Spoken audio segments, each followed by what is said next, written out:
Nobody saw him. On the night shift, between torn papers and silent hallways, he discovered something that should never have come to light. When he ran toward the armored car, it wasn't just a shout. It was the beginning of an invisible war, where hope and truth would become weapons. But he didn't yet know the price he would have to pay for touching secrets so well protected. "Mrs. Taylor, please, don't get in that car." John Smith's desperate shout cut through the pre-dawn silence like a knife. His trembling hands dropped the mop he'd been using to clean the marble floors of the most imposing corporate building in New York City. The elegant woman who was about to get into her armored Cadillac stopped dead in her tracks, turning to see where the voice that had shattered the 4 a.m. calm was coming from. John ran toward her, his heart pounding, his worn-out shoes echoing against the damp pavement. He didn't know exactly why he was doing it, only that something inside him was screaming that he had to stop her. For months, he had been piecing together discarded documents, taping broken reports he found in the executive's trash cans, piece by piece, and in those fragments he had found something that terrified him. His name, his daughter Emily's name, and references to experiments he didn't fully understand. "Who are you? How dare you yell at me?" Eleanor Taylor, CEO of Monarch Labs, looked at him with a mixture of surprise and annoyance. Her eyes, accustomed to intimidating in board meetings, met those of a man wearing a faded janitor's uniform. "My daughter, Emily, is on your lists," John stammered, pulling a handful of crumpled papers held together with adhesive tape from his pocket. "I don't understand it all, but I found this in the trash on the 15th floor. My little girl is 7 years old and she's dying, and your company knows something." Eleanor felt a cold shiver run down her spine. She immediately recognized the fragments. They were part of a confidential report on an experimental program for a rare degenerative disease, a disease that was also slowly killing her younger brother, Daniel, who was barely 15. John's eyes filled with tears as he spoke, and for the first time in years, Eleanor felt moved by something other than numbers on financial statements. "My Emily can't walk anymore. The doctor said she has 6 months at most. I work the night shift here cleaning offices because I need the money for her medicine, but during the day I take care of her. She's all I have left since Mary, my wife, died in childbirth." "Listen to me carefully," Eleanor said, lowering her voice and looking nervously at her bodyguards. "You can't go around talking about this. There are very dangerous people involved." John looked her straight in the eyes. "Ma'am, with all due respect, my daughter is dying. I have nothing left to lose." Those words resonated in Eleanor's heart, like an echo of her own desperation. For the past few months, she had been secretly fighting against Robert Davis, the CEO of her competitor, Valley Pharmaceuticals, who seemed to be deliberately sabotaging promising research to maintain a monopoly on expensive and ineffective treatments. "What's your name?" Eleanor asked, putting her phone in her purse. "John Smith, ma'am. I'm a widower, 34 years old, and I used to work as a biomedical engineer until—" his voice broke, "until the hospital bills broke us and I had to take any job." The revelation hit Eleanor like a lightning bolt. A biomedical engineer working as a night janitor, a man who had sacrificed his professional career for the love of his daughter, a father who had unknowingly found evidence of the conspiracy she herself had been investigating. "John, can you stay after your shift? We need to talk, and bring all those papers." For the first time in months, John felt a spark of hope. He didn't know what he was getting into, but he had a feeling that this powerful woman might be his only chance to save Emily. What neither of them knew was that Robert Davis had microphones planted in the building's parking garage, and that every word of their conversation had been recorded. In his office, 20 miles away, Robert smiled as he listened to the recording. He had found the perfect piece to destroy his competition, a desperate employee who had just compromised the rival company's CEO. "Perfect," Robert murmured, dialing a number on his phone. "Paul, we have what we needed. Prepare the smear campaign for tomorrow night." John didn't sleep the few hours he had left before Emily woke up. He carried her to the kitchen of their small apartment in Queens, making her breakfast with the same hands that had trembled when confronting the most powerful woman in the American pharmaceutical sector. Emily smiled weakly, her bright little eyes still holding that special light that breaks any father's heart. "Daddy, why are your eyes red?" Emily asked in her sweet little voice, stroking John's rough cheek. "Because I had a very long night, my love, but I think maybe I found something that can help you." Emily nodded with that strange wisdom that children who have lived more pain than they should develop. "Are you going to keep cleaning offices, Dad?" John hugged her tightly, feeling her little ribs pressing against his skin. "I don't know, my princess, but I'm going to do everything in my power to make you better." When it was time to take Emily to her special school, John found himself thinking about Eleanor Taylor's eyes. He had seen something in them, something that went beyond corporate authority. He had seen the same fear he had been carrying for months. Eleanor, for her part, had cancelled all her morning meetings. She was sitting in her office on the 20th floor, looking at the papers John had shown her. Her brother Daniel was in the hospital again, and the doctors had been clear. The experimental treatment was his only hope. The same treatment that, according to the documents John had pieced together, was being systematically sabotaged. Her assistant Susan came in with a cup of coffee and a worried expression. "Mrs. Taylor, you have 5 missed calls from your mother, Mrs. Ann. She says it's urgent about Daniel." Eleanor felt the world sway under her feet. She picked up the phone with trembling hands. "Mom, what happened?" "Eleanor, my dear, the doctors say Daniel got worse during the night. They need to talk to you urgently." When John returned to the building that afternoon, he found Eleanor waiting for him in the parking garage. Her eyes were red, and for the first time, he saw her without that air of unbreakable authority. "My brother is dying," she said without preamble. "The same disease your daughter has." John felt something connect between them, something deeper than a simple coincidence. Two people powerful in their own ways, she with money and influence, he with technical knowledge and desperate determination, united by the same terror, watching the people they loved most die. "What can we do?" John asked. "First, I need you to tell me everything you know about those documents, and then—" Eleanor paused, looking up at the illuminated windows of the building. "Then we're going to declare war." Chapter 2. 3 days later, John found himself in a place he had never imagined, the executive boardroom on the 20th floor of Monarch Labs. Eleanor had insisted he wear one of the suits she kept for emergencies in her office, and although it was a little too big, John felt as if he were playing a role that didn't belong to him. "Are you sure you can decipher this?" Eleanor asked, pointing to a screen full of chemical formulas and graphs they had recovered from the company's servers. John approached the screen, and for the first time in months he felt his true profession return to him. "Mrs. Taylor, this isn't just sabotage, this is planned murder." His fingers moved with precision across the keyboard, isolating data sequences that to anyone else would seem like meaningless numbers. But John saw the pattern. Someone had been altering the dosage protocols of the experimental medications, turning promising treatments into slow poisons. "See this?" He pointed to a specific line in the code. "Here they modified the molecular structure of the main compound. Instead of repairing nerve cells, it's systematically destroying them." Eleanor moved so close to him that he could smell the subtle perfume she wore, so different from the scent of disinfectant that permeated his janitor's uniform. "How long have they been doing it?" "According to these records, 2 years. Right since Robert Davis took full control of Valley Pharmaceuticals." Robert Davis's name made Eleanor clench her fists. They had grown up together in the corporate world.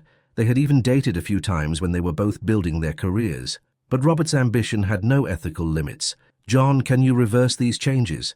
"I can, but we'd need access to the main labs, and that means we're going to have to steal our own medication," Eleanor finished with a smile that didn't reach her eyes. Over the next few hours, they worked together to create a plan. John explained the technical aspects with a passion Eleanor hadn't seen in years among her employees, and she provided the knowledge of the company's inner workings. Without realizing it, they had begun to form a team. "Can I ask you something personal?" John said, as they reviewed the lab blueprints. "Depends on how personal," Eleanor replied without looking up from the documents. "Why are you doing this? I mean, you're rich, powerful. You could send your brother to any hospital in the world." Eleanor stopped and looked at him directly. For a moment, John saw beyond the mask of the successful executive and glimpsed a terrified older sister. "Because Daniel isn't just my younger brother, he's my responsibility. Our parents died when he was 8. I was 18 and had just inherited the company. For 16 years I've tried to be both his sister and his mother, and now—" Her voice broke slightly. "Now I feel like I'm failing him." John nodded, perfectly understanding that mix of love and guilt that consumes those who care for someone vulnerable. "Emily said something to me yesterday," John murmured, "that if she died, she wanted me to be happy. Can you believe that? A 7-year-old girl worrying about her father's happiness. Children see things we can't see," Eleanor said softly. "Daniel told me something similar last week. It was at that moment that their gazes truly met for the first time. Not as CEO and employee, not as allies of convenience, but as two people who shared the same primordial fear, the terror of losing what was most precious." The moment was interrupted by the sound of the intercom. Susan, the assistant, sounded nervous. "Mrs. Taylor, you have a visitor. Mr. Davis is here and says it's urgent." Eleanor and John looked at each other, alarmed. "How is that possible? We didn't have an appointment." He says he won't leave until he talks to you, and he has 2 lawyers with him. John started to get up to leave, but Eleanor stopped him with a gesture. No, stay. It's time for Robert to know that I'm not alone in this anymore. When Robert Davis entered the office, his arrogant smile vanished when he saw John sitting next to Eleanor, as if he were her partner. Robert was a handsome 40-year-old man, accustomed to intimidating with his presence and his history of destroying competitors. "Eleanor, darling, I see you've been making interesting friends," Robert said, looking disdainfully at John's borrowed suit. "Robert, why are you here? I don't recall inviting you. I've come to offer you one last chance to be reasonable. My lawyers have a very generous purchase proposal for Monarch Labs here. I suggest you consider it seriously." John felt the tension in the air like static electricity. Eleanor slowly stood up, and her voice when she spoke was pure ice. "It's not for sale, Robert, and if you enter my building uninvited again, I'll call security." Robert smiled, but it wasn't a friendly smile. "Are you sure? Because I understand you've been leaking confidential information. It would be a shame if that became public." It was then that John understood that Robert knew about their meeting in the parking lot. He slowly stood up, and although Robert was taller and obviously more accustomed to power confrontations, there was something in John's gaze that made him take a step back. "Mr. Davis, I don't think we've been formally introduced," John said with a calm he didn't feel. "I'm John Smith, a biomedical engineer, and I've been analyzing your products." Robert's face paled slightly. He hadn't expected the janitor to actually be a professional capable of understanding his manipulations. "I don't know what you're talking about," Robert stammered, but his confidence had evaporated. "I'm talking about the molecular modifications in the AZT-47 compound. I'm talking about altered dosages. I'm talking about children who are dying because of your greed." The silence in the office was deafening. Robert's lawyers exchanged nervous glances, and Robert himself seemed to have lost the ability to speak. Eleanor approached Robert until she was inches from his face. "You have 24 hours to hand over the real antidotes, or I'm publishing everything, and believe me, I have the proof." When Robert and his lawyers left, John and Eleanor were left alone in the office. The adrenaline from the confrontation began to dissipate, but there was something else in the air, something that neither of them wanted to recognize yet. "Do you think he'll comply?" John asked. "No, Robert never gives up without a fight. This is just beginning." John walked over to the window that overlooked all of New York City. From that height, he could see all the way to the horizon. "My daughter asked me this morning if you were my girlfriend." Eleanor felt herself blush for the first time in years. "And what did you tell her?" "I told her you were a very smart lady who was helping me make her feel better." "That's a very diplomatic description." John turned to look at her. "Can I ask you something? Have you ever wished you had a normal life without all this power and responsibility?" The question took Eleanor by surprise. Nobody had ever asked her that. "Every day," she answered honestly, "especially now that Daniel is sick. Sometimes I dream of being a normal older sister who can take her brother to the park without photographers showing up." "I dream of taking Emily to Disneyland," John murmured. "But first, I need her to be strong enough for the trip." Eleanor felt something stir in her chest, something she had kept buried under years of business decisions and responsibilities. "John, would you like to come over for dinner tomorrow?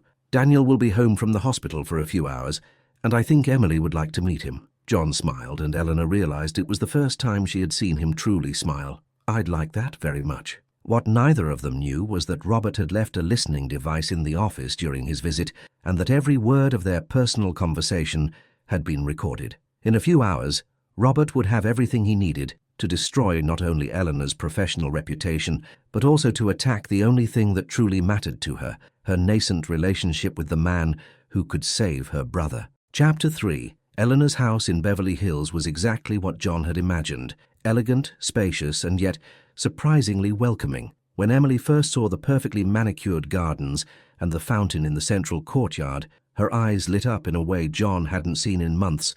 "Daddy, look how pretty. Is this where the lady who's helping you lives?" Emily clung to John's hand, her weak little legs barely holding her weight, but her enthusiasm was contagious. Daniel Taylor was waiting for them in the living room, sitting in a wheelchair that was identical to the one Emily now used most of the time. Despite being 15, the disease had made him frail, but his smile was genuine when he saw the little girl arrive. "Hi, I'm Daniel," he said in a soft voice. "Eleanor told me you have the same disease as me." Emily timidly approached. "My name is Emily. Do your legs hurt too?" "Sometimes." "Do you want to see my video games? I have some you can play sitting down." As the children connected with that natural ease of childhood, John and Eleanor stood watching them from the kitchen. Eleanor had insisted on cooking herself, something she rarely had time to do. "Do you know what the hardest part is?" John murmured, watching Emily laugh for the first time in weeks. "Maintaining hope when all the doctors tell you there's nothing to be done." Eleanor stopped stirring the sauce she was preparing. "Daniel told me yesterday he doesn't want to continue with chemotherapy. He says it hurts a lot and it's not working." "And what did you tell him?" "That he couldn't give up, that I needed him with me." Eleanor wiped her hands with a cloth and turned toward John. "But I think I'm the one who can't accept the possibility of losing him." John moved closer to her, and for the first time he allowed himself to really see her not as the intimidating CEO, but as a vulnerable woman who was fighting the same battle as him. Without thinking about the social or economic differences between them, he extended a hand and gently touched Eleanor's arm. "Eleanor, can I ask you something? Do you ever let yourself cry?" The question took her completely by surprise. Since she had taken control of the company at 18, she had trained herself never to show weakness, but something in John's voice, in the sincerity of his eyes, broke the armor she had built over the years.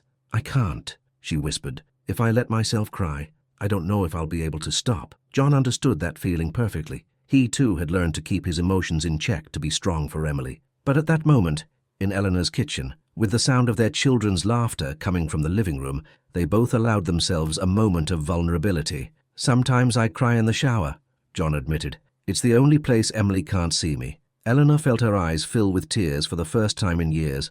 "I cry in my office after medical board meetings. I close the door and cry for 5 exact minutes. Then I fix my makeup and move on." The mutual confession created a bond that went far beyond their professional alliance. Without realizing it, they had drawn closer to each other, sharing an emotional space that neither had allowed another person into for years. "John," Eleanor said softly, "I want you to know that no matter what happens with the research, I'm not going to abandon you. I'm not going to abandon Emily." "Why?" John asked, genuinely curious. "You could hire the best specialists in the world to work on this."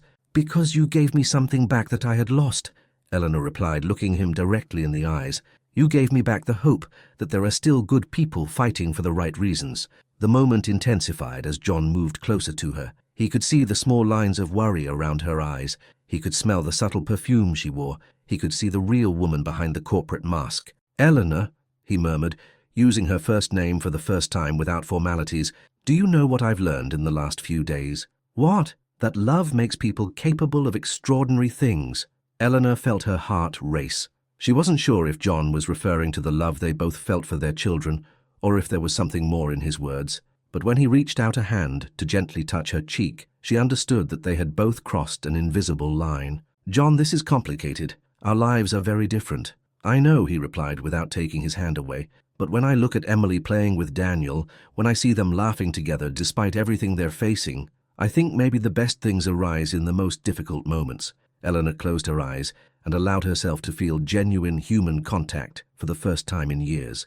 When she opened them, John was very close and they both knew they were about to irrevocably change their relationship. The kiss was soft, tentative at first, as if they were both testing something that might be too fragile to withstand the reality of their circumstances. But when Eleanor responded, the kiss deepened, charged with all the repressed emotion, shared fear, and desperate hope that they had both been carrying alone. When they separated, they were both trembling slightly. "What are we doing?" Eleanor whispered. "I don't know," John admitted, "but it feels right." The conversation was interrupted by Emily's voice from the living room. "Daddy, Daniel is teaching me a super fun game." They both smiled, returning to reality, but not completely letting go of the connection they had just established. During dinner, John observed the dynamic between Eleanor and Daniel, and he realized that she had sacrificed all possibility of having a family of her own to take care of her brother. Daniel, for his part, adored his older sister with a devotion that was evident in every glance. "Daniel," John said after the children had finished eating, "would you like your sister to be happy?" The question surprised everyone at the table. Daniel looked at John seriously, as if he understood that there was something important behind the question. "Eleanor always tries to be happy for me," Daniel responded thoughtfully. "But I don't think she's been truly happy since Mom and Dad died." Eleanor blushed, but Daniel continued. "Sometimes I hear her crying in her office, and I think she worries so much about me that she forgets to take care of herself." Emily, with that childlike wisdom that sometimes surprises adults, took Daniel's hand and then Eleanor's.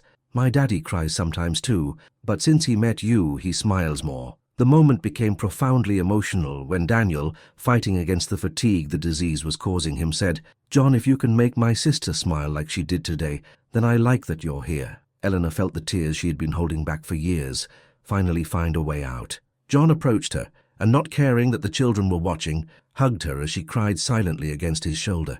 Emily and Daniel exchanged a knowing look, as if they had understood something the adults were just beginning to accept. That night, when John took Emily back to their apartment, she was unusually quiet during the subway ride. "What are you thinking, Princess?" John asked her. "Daddy, do you think Eleanor could be our family?" The question hit John right in the heart.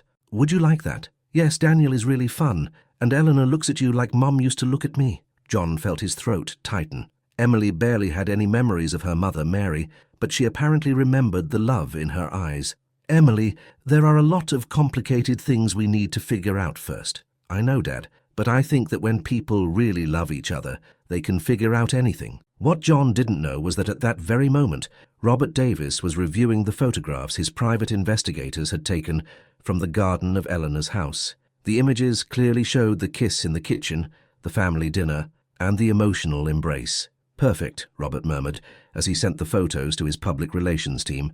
"Tomorrow the world is going to know that the CEO of Monarch Labs is romantically involved with a janitor who has access to confidential information. This will completely destroy her credibility." The next day, when John arrived early at the building for his cleaning shift, he found several reporters waiting for him at the entrance.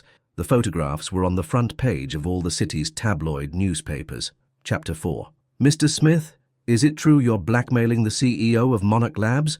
The reporter shoved a microphone in John's face as the cameras started to record. John, completely taken by surprise, tried to shield himself with his hands. "No, I'm not. What are you talking about? We have photographs of you having dinner at her house. How much money are you asking for your silence about the company's confidential information?" John's world swayed. The questions came from all directions. The camera flashes blinded him, and the reporters followed him as he desperately tried to get to the building's entrance.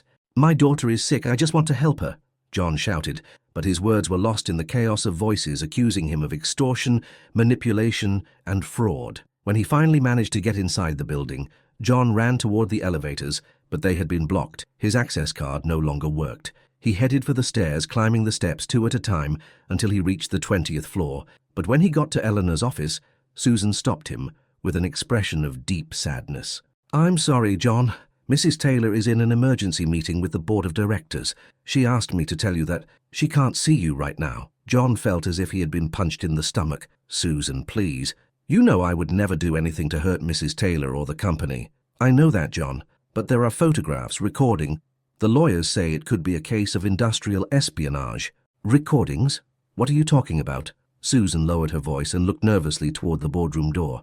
"Robert Davis gave the media recordings of private conversations between you and Mrs. Taylor, conversations where you apparently have access to information you shouldn't know." John sank into a chair, finally understanding the magnitude of the trap he had fallen into. Robert had orchestrated everything perfectly. The recordings taken out of context made it seem like he had been manipulating Eleanor from the beginning. "Susan, I need to talk to her. My daughter, Emily, is getting worse. The doctors said she might not make it until—" "John, I can't." Susan had tears in her eyes. "Security has orders to arrest you if you don't leave immediately." At that moment, the boardroom door opened, and Eleanor came out, followed by several men in suits. Her face was pale, and her eyes avoided looking directly at John. "Eleanor, please." John stood up desperately. "You know none of this is true." For the first time, Eleanor looked at him directly, and John saw something in her eyes he hadn't seen before: doubt. The board of directors had spent 3 hours showing her seemingly irrefutable evidence that John had been manipulating her from the very first moment. "John," Eleanor said in a trembling voice, "the recordings. You knew information you could only have obtained by illegally accessing our systems. Because I found it in the trash. I explained it to you from day one." One of the lawyers approached John. "Mr. Smith, you have a right to an attorney. We suggest you get one immediately." "Eleanor," John ignored the lawyer and spoke directly to her. "Do you really believe all this has been a lie? Do you think what happened between us last night was an act?" For a moment, Eleanor's professional mask cracked, and John saw the woman he had fallen in love with, but then she hardened her expression again. "I think I need time to sort all this out," she said finally. "Please, leave." John felt something break inside his chest. Without another word, he walked toward the elevator. As the doors closed, he could see Eleanor watching him with an expression of deep pain. When John arrived at his apartment, he found Emily waiting for him with a worried expression. She had seen the news on television, although she didn't fully understand what was happening. "Daddy, why were they saying bad things about you on TV?" John sat next to his daughter and hugged her, trying to find the right words. "Sometimes, Emily, when someone tries to do something good, there are bad people who try to stop them." "And Eleanor? Does she believe the bad things too?" John didn't know what to say. The truth was, he didn't know. The woman he had kissed the night before seemed to trust him completely, but the CEO he had seen that morning seemed to view him as a threat. His phone rang. It was Dr. Jenkins, Emily's oncologist. "John, I need you to come to the hospital immediately. Emily needs to start a more aggressive treatment this afternoon.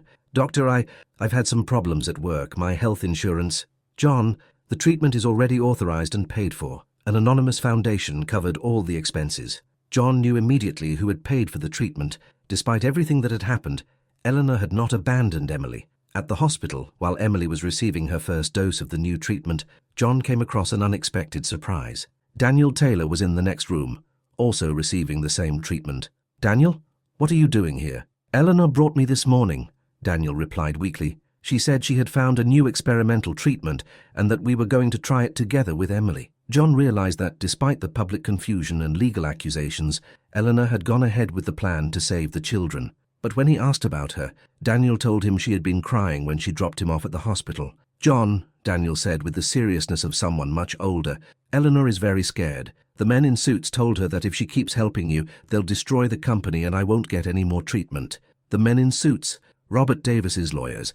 They went to the house this morning. John understood then that Robert hadn't been content with publicly humiliating him. He was using Daniel's illness as blackmail to keep Eleanor away from him. That night, John received an unexpected call. It was Susan, Eleanor's assistant, and she was crying. "John, I need to tell you something. Mrs. Taylor asked me not to tell you anything, but I can't keep this secret." "What's wrong, Susan?" "Robert Davis has Daniel, not physically, but he threatened to withdraw all funding for his treatment if Mrs. Taylor doesn't publicly announce that you were blackmailing her." John felt the room begin to spin. "When?" "Tomorrow. She's giving a press conference at 10 in the morning. "Susan, do you think she really believes I was manipulating her?" "No, John. This morning, after you left, she locked herself in her office and cried for an hour. I think she's in love with you, but she has to choose between you and her brother's life." When John hung up the phone, he sat in the darkness of his apartment, listening to Emily's labored breathing as she slept. He realized that Eleanor was facing the exact same impossible decision he had faced so many times. How much would she be willing to sacrifice to save the person she loved most? The next day, John was among the crowd of reporters who had arrived to hear Eleanor's press conference. When she walked out to the podium, she looked as if she had aged 10 years in a single night. "Good morning," Eleanor began in a trembling voice. "I have called this conference to clarify the accusations that have been made about my relationship with Mr. John Smith." John held his breath, knowing that the next words would determine not only his future, but the future of all the children who could benefit from the treatment. "I want to announce that..." Eleanor paused. Her eyes found John's in the crowd, and at that moment she made a decision that would change everything. "That I am going to fight against anyone who tries to stop me from saving my brother and all the children who suffer from this disease. Robert Davis, if you are listening, I accept your declaration of war." Chaos erupted immediately. The reporters shouted questions.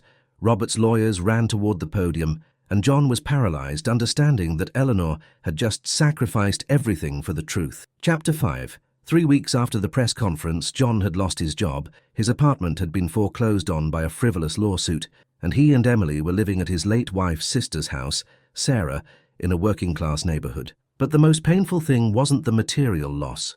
It was not knowing anything about Eleanor. The media had painted their romance as the scandal of the year. Social media was full of cruel memes about the CEO and the janitor, and Monarch Labs' stock had fallen to half its value. Worse still, Robert Davis had convinced several important investors to withdraw their support, endangering the entire research program. "Daddy, why don't we see Eleanor anymore?" Emily asked one morning while John was making her breakfast in Sarah's small kitchen. "It's complicated, my love. Adults sometimes have to make very difficult decisions. But the new medicine is working, right? I feel a little stronger." It was true. Despite all the chaos, both Emily and Daniel had shown remarkable improvement with the experimental treatment. Blood tests showed that the progression of the disease had stopped, and in some cases had begun to reverse. John had been following the medical reports from a distance, grateful that at least Eleanor had managed to keep the treatment going for the children, but he desperately missed not only Eleanor, but also the feeling that he was doing something important with his life. His phone rang. It was a number he didn't recognize. John Smith? Yes, who is this? I'm Dr. Stephen Miller, head of research at the General Hospital. I'm calling because I've been following your case and I wanted to offer you a job. John almost dropped the phone. A job? I've reviewed your academic and professional history. I've also seen how you managed to decipher the manipulations in the AZT-47 compound. I need someone with your expertise to lead a new independent research program. It was as if a light had appeared at the end of a very dark tunnel. Doctor, there's something you should know. I'm involved in a legal lawsuit and my reputation...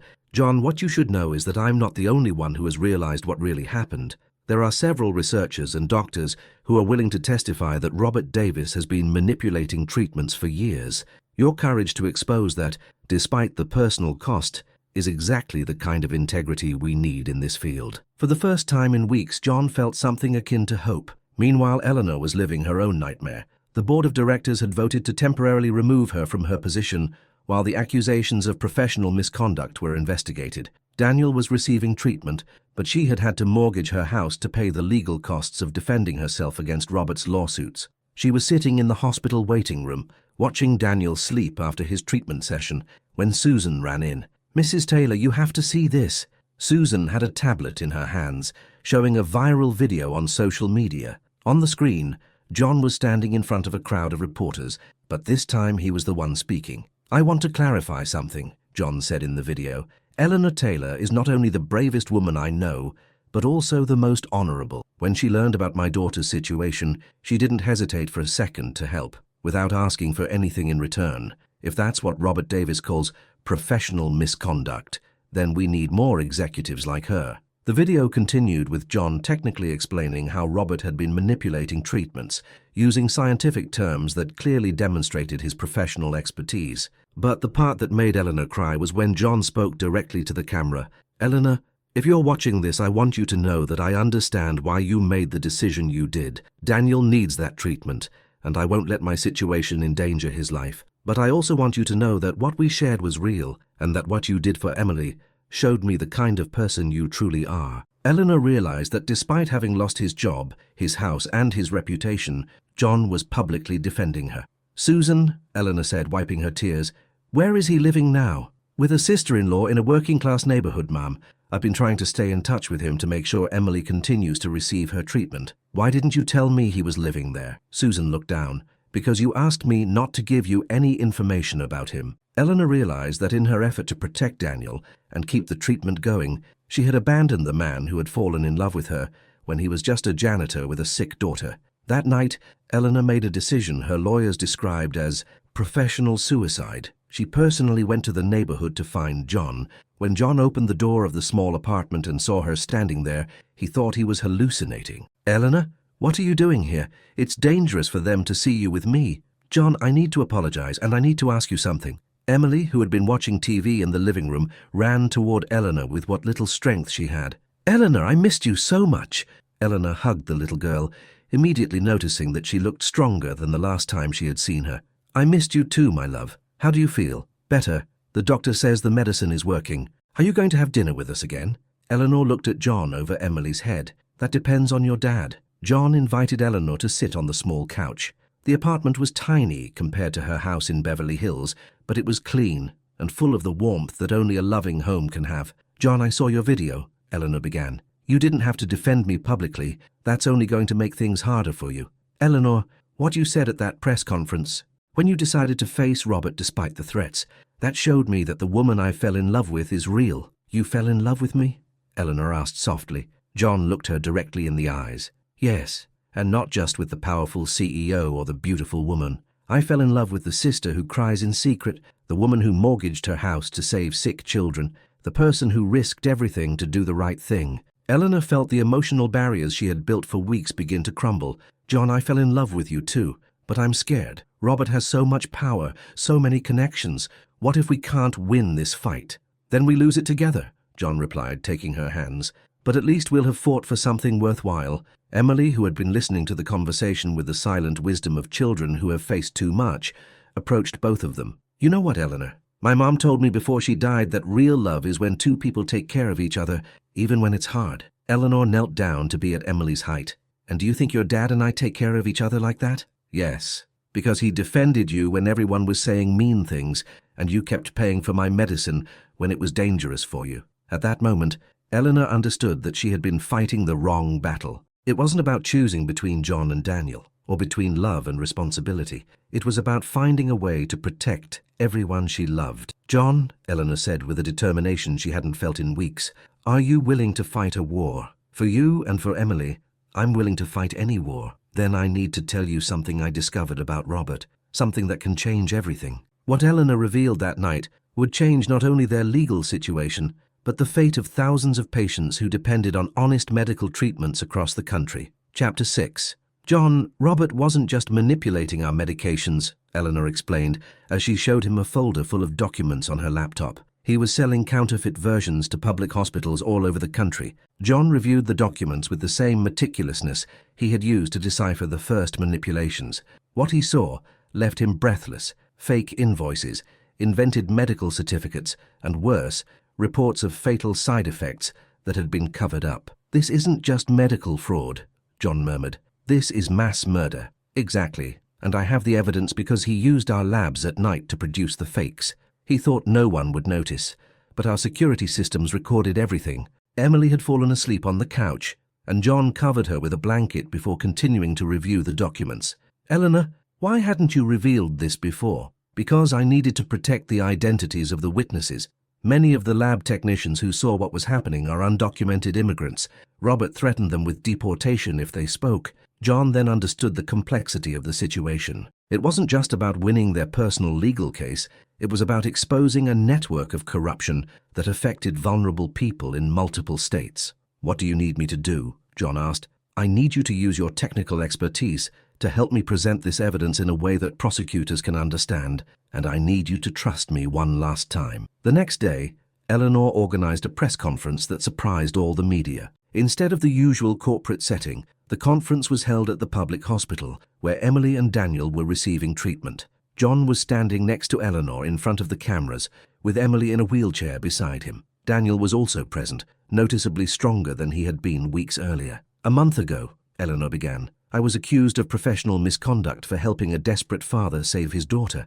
Today I want to show you what truly constituted professional misconduct. John took the microphone, and with the confidence of someone who had reclaimed his professional identity, he began to technically explain how Robert had been manipulating vital medications. Ladies and gentlemen, John said, showing graphics on a large screen, what you see here are not formulation errors. They are deliberate alterations designed to keep patients sick while profiting from ineffective treatments. The press conference lasted 2 hours, with John and Eleanor presenting meticulously documented evidence. But the most powerful moment came when Emily asked to speak. My name is Emily Smith, the 7-year-old girl said into the microphone in a surprisingly strong voice.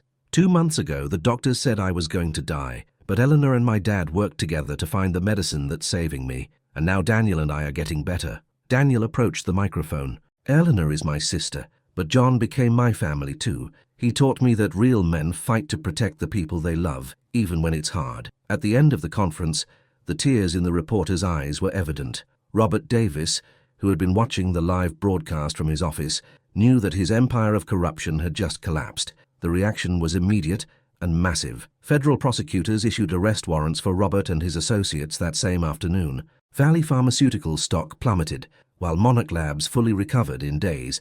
But the real vindication came a week later, when the World Health Organization announced that the treatment protocol developed by John and perfected in Eleanor's laboratories would be distributed free of charge to public hospitals all over the world. 6 months later, John and Eleanor were standing in the garden of a new house in Los Angeles, watching Emily and Daniel play football. Both children had almost completely regained their strength, and doctors had declared the disease to be in permanent remission. Did you ever imagine we'd end up here? Eleanor asked, taking John's hand as they watched the children. Honestly, there are nights when I still can't believe it's real, John replied. A part of me is still that scared janitor who yelled your name in a parking garage. And a part of me is still that CEO who was so used to controlling everything that she had forgotten how to trust someone else. Eleanor had resumed her position at Monarch Labs, but now with a new focus. The company had become a non-profit foundation, dedicated exclusively to developing accessible treatments for rare diseases. John ran the research department, applying his technical expertise to ensure that Robert's manipulations would never happen again. "You know what I like most about our life now?" John asked. "What?" "That Emily calls you Mom Eleanor and Daniel calls me Dad John, and neither of them feels forced. It feels natural, like we've been a family all this time. We just needed to find each other." That night, as they were tucking the children in, Emily asked a question that surprised them.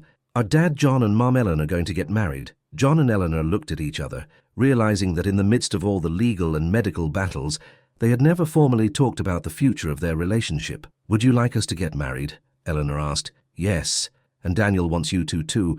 We already talked about it." Daniel nodded from his bed. "We said we're already a real family, we just need the party." That night, after the children were asleep, John and Eleanor sat in the garden under the stars.